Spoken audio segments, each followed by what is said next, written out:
Preskong hapon ngayon dito sa amin kasi malakas yung hangin. Naakala mo hindi grabe yung init kanina. Dahil uulan, ayan umaambon. Nagsimula ng umambon. Yun yung mga magandang araw. Ngayon ay araw ng Lunes. Unang Lunes ng buwan ng Hunyo. Kaya ngayon din araw yung unang araw ng brigada sa school. Back to reality na naman sa school. Kaya eto, papunta na ako sa school at magbrigada. Ang brigada naman ay hanggang 5 araw bago ang pasukan sa Lunes. Sa bahay na pala ako at tapos na pala silang magbrigada. Yung mga nauna, maaga silang pumunta kasi mga alas 6 pa yata pumunta na sila. Kaya sabi, hinanap ko yung room ng aking anak kung may mga nilagay na sila sa bawat room, yung mga bagong grade nila. Nahanap ko naman kung saan yung next grade, yung aking anak, grade 4. Hinanap ko yung grade 4, may pangalan naman na siya ron. Kaya sabi ko, bukas na lang ako magbrigada. Maaga at sa likuran pa ako talaga magbrigada. Siguradong hindi lang naman ako ang hindi pa nakapagbrigada, kaya bukas na lang. Kasi tapos na kanina yung mga unang nagbrigada sa harapan at saka sa room.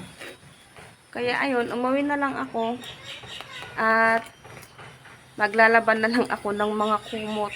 At heto, iba na naman ang ginawa ko.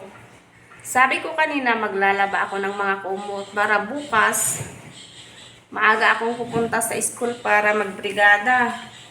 Aayusin ko na sana yung mga labahin ko pero nakita ko na naman yung walis. Kaya, at habang ako yung nagwawalis, nakita ko yung mga papel dito sa drawer namin. At eto na naman ang ayusin ko pagkatapos kong magwalis. Siguro mamaya na lang ako maglalaba. Mainit naman ngayon at siguradong matutuyo yung mga labahin kong mga kumot. Yan ang aking gagawin ngayon. Nandyan yung mga bagong notebooks at mga kagamitan ng aking anak. Paunti-unti kasi akong bumili noong nakarang buwan, April at saka ngayong May. Yan. At yung mga nandito, yung mga hindi na dapat dyan, tatanggalin ko na at ibabasura. Yan Kasi nga pasukan na naman at dito i-stock yung mga gamit nila para paghanapin, madali na lamang. Ay, napakainit naman. Tignan nyo naman yung tsura ng aking mata. Malapit nang pumikit dahil sa init. Ang liwanag, grabe ang init. Kukuha kasi ako ng dahon ng malunggay dito sa aming bakuran. Magluluto ako ng tawag doon, yung GG, yung fish na GG, basta yun na yun. Hindi ko pwedeng sabihin yung buong pangalan, basta GG. Kuha ako ng malunggay dito.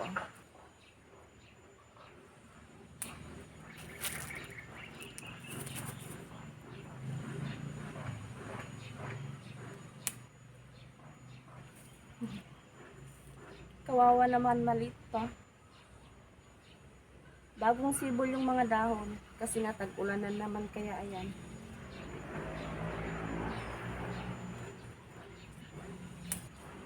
Laging nakukuhanan.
Sa oras na ito ay nakasalang na naman yung lulutuin kong ulam namin na GJ.